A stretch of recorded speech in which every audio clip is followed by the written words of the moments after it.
question, and now to another. Cheryl Tan is back now with more on a local volunteer organization that is dedicated to building independence. And when we say building independence, we mean that literally, with hammers and nails and plenty of heart. Volunteers with Ramps Across America get the chance to travel throughout the area, and all too often they see homemade structures that are not safe and not up to code. So here's their solution to answer the question, what's your problem?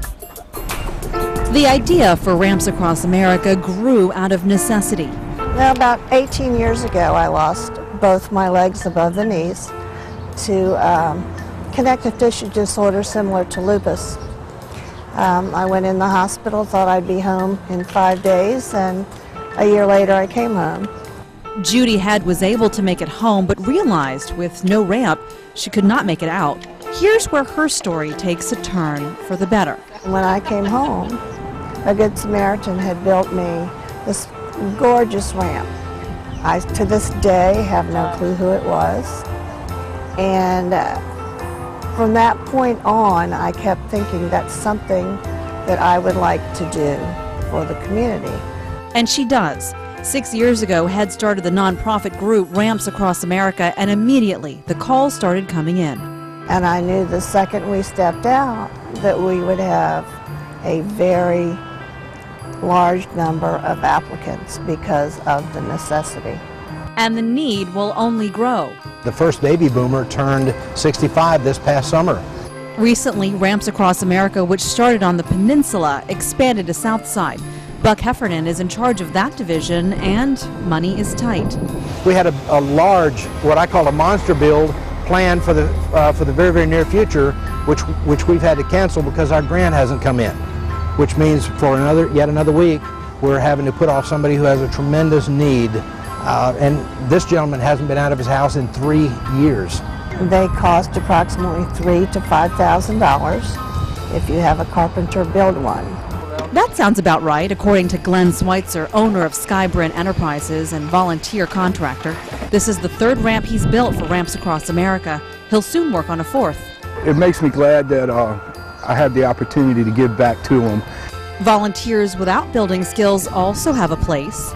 We have a lot of volunteers that come out and assist. I bring several of my crew with me, and the volunteers, they help with doing the cutting and the getting, and which makes it a whole lot easier on our crew.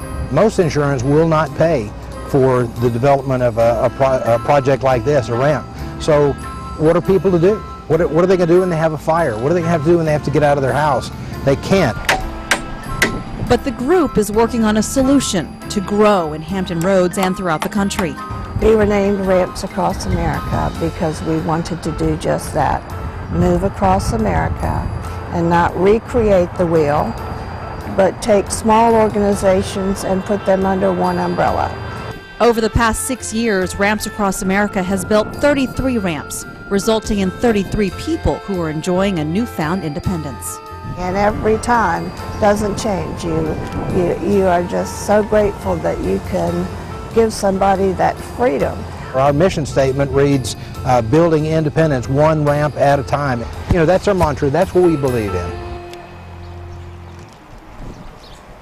It is a great group of volunteers, and if you're looking to help out, we have an opportunity for you, a huge ramp building project taking place this Saturday at 7 a.m. starting in Norfolk. It's an army of volunteers that will be needed, so you can get in contact with the group through their website, rampsacrossamerica.org, if you'd like to help out. And the group is also getting ready for a huge fundraiser in July featuring delectable sweets. It's aptly named Just Desserts. It's set for July 21st, and you can see the details right there on your screen. We also have that at our website at thehamptonroadshow.com. That is awesome. I mean, there are plenty of assisted living facilities that are already outfitted for people who use wheelchairs, but people want to stay at home sometimes. They're just not ready for that. They want to be in their house, and the ramp lets them do that without being trapped in there. Exactly. All right, great story. Thanks very much. Sure.